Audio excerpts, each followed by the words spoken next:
En la lección de hoy estudiaremos las medidas judiciales aplicables al menor de edad por la comisión de hechos delictivos. Se trata de las principales consecuencias jurídicas a los delitos cometidos por los menores de edad y se encuentran reguladas en el artículo 7 de la Ley Orgánica Reguladora de la Responsabilidad Penal de los Menores.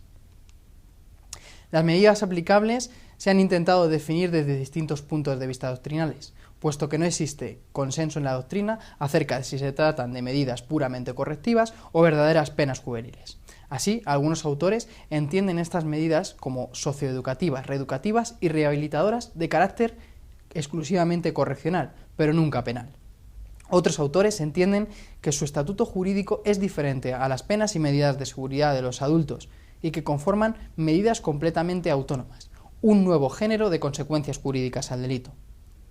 Otros entienden, sin embargo, que al estar basadas no tanto en la proporcionalidad a la gravedad del hecho ni a un principio de culpabilidad, sino a la peligrosidad penal del menor, deben ser tratadas como medidas de seguridad. Sin embargo, algunos pensamos que se tratan de verdaderas penas juveniles, es decir, de consecuencias jurídicas al delito que tienen una finalidad tanto preventivo general como preventivo especial. Sin embargo,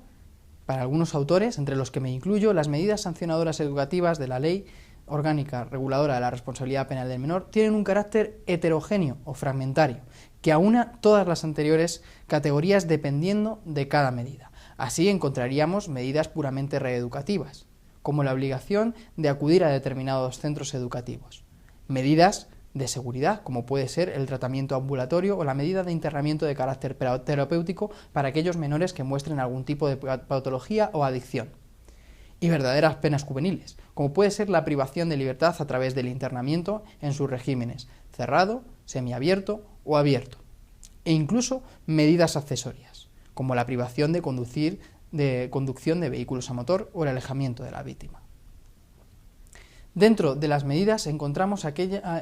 una clasificación dependiendo del grado de restricción para la libertad y los derechos de los menores infractores. Así, las medidas más graves que se pueden imponer a través de la Ley Orgánica Reguladora de la Responsabilidad Penal de los Menores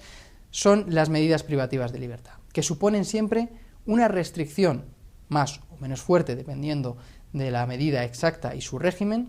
de la libertad deambulatoria del sujeto y requieren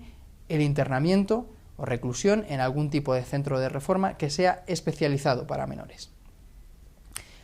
El principal derecho que conculcan y restringen las medidas privativas de libertad será la libertad de movimientos, deambulatoria, aunque el menor conservará otros derechos que no estén limitados por la propia naturaleza de la reclusión.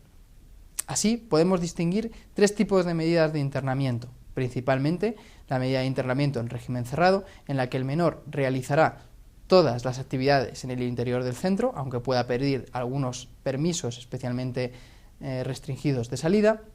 un régimen semiabierto que hará depender las salidas del centro del propio comportamiento y diagnóstico de la resocialización del menor, y la medida de internamiento en régimen abierto, que establece que todas las actividades diurnas serán realizadas fuera del centro en los centros normalizados, sean educativos o sociales, y que sin embargo el menor tendrá que regresar al centro para dormir. Habría una medida de internamiento más, la de internamiento terapéutico, que a su vez tendría también tres regímenes diferentes, cerrado, semiabierto y abierto. Esta medida se establece para aquellos menores que sufren algún tipo de patología, una inimputabilidad, es decir, una exención absoluta de responsabilidad criminal por algún tipo de enfermedad o adicción, o aquellos que, aun conservando cierta culpabilidad y responsabilidad criminal, sufren también esta clase de patologías y necesitan un tratamiento facultativo especializado. Normalmente se realizará en módulos o centros específicos, aunque en España ciertamente los centros especializados en medidas terapéuticas son muy escasos. Otras medidas que podríamos considerar privativas de libertad, aunque con una menor restricción, sería la asistencia a centro de día, aunque en realidad no podemos considerarla una medida de internamiento.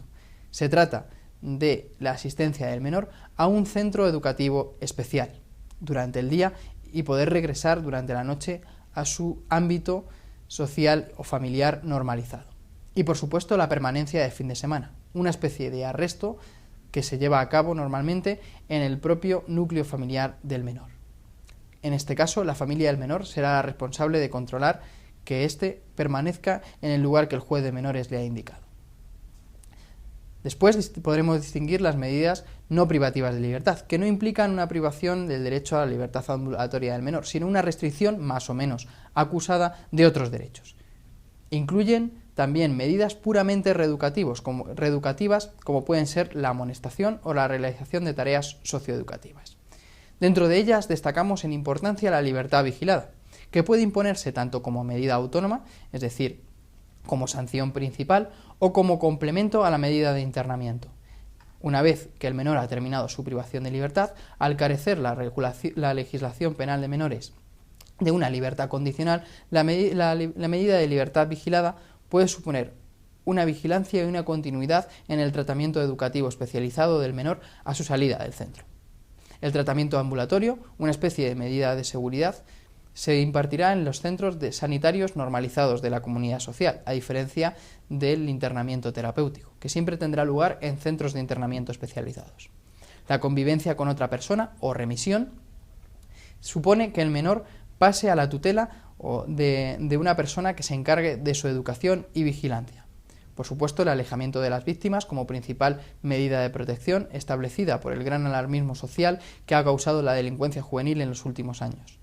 Las prestaciones en beneficio de la comunidad se trata de tareas realizadas para beneficio de toda la comunidad social que rodea al menor, normalmente por actos de vandalismo menores. La realización de tareas socioeducativas se trata de programas de tratamiento especializados que inciden en la educación del menor y que normalmente son programas formativos para ganar habilidades sociales o llenar y copar algunas deficiencias educativas del menor. La amonestación se trata de una medida puramente reeducativa, en la que el juez reprime la conducta del menor sin que existan mayores consecuencias. Por último, podríamos considerar una pena real la inhabilitación absoluta,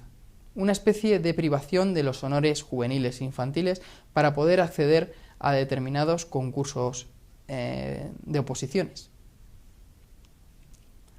También nos encontramos con algunas medidas accesorias que completan las anteriores categorías. Se tratan de medidas como privación de permiso de conducir de ciclomotores o vehículos a motor, sobre todo para los delitos cometidos contra la seguridad vial, o de licencias administrativas para la caza y tenencia de cualquier tipo de armas. Estas últimas se aplican si en el hecho cometido por el menor tiene alguna relación con las actividades que prohíben, es decir, delitos contra la seguridad vial o delitos cometidos con armas de fuego. Muchas gracias.